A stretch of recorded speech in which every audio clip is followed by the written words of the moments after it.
আমরা এমন একজন আলেম নামের জালেম পেয়েছি, 501 নম্বর রুমের পায়ুযুদ্ধের প্রধান সেনাপতি,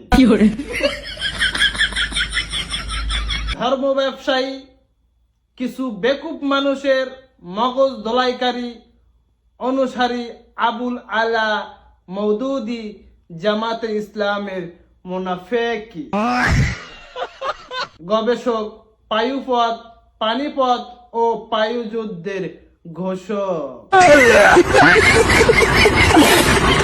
মাওলানা শহীদুলের সতীন জান্নাত আরা ঝর্ণার বয়ফ্রেন্ড আল্লামা মামুনুল হক খান খেয়ালি, তিনি মনে করেন মুক্তিযোদ্ধাদের ভাস্কর্য হারাম, বঙ্গবন্ধু শেখ মুজিবুর রহমানের ভাস্কর্য হারাম, কিন্তু জুলাই যোদ্ধাদের ভাস্কর্য হালাল। খাদিজে মওদুদি ওয়া পাকিস্তানি বিদ্রোহ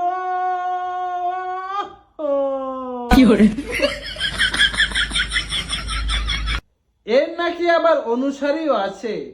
এদের যারা অনুসারী করে তারাও আমার মতো খায় একটু লাল পানি।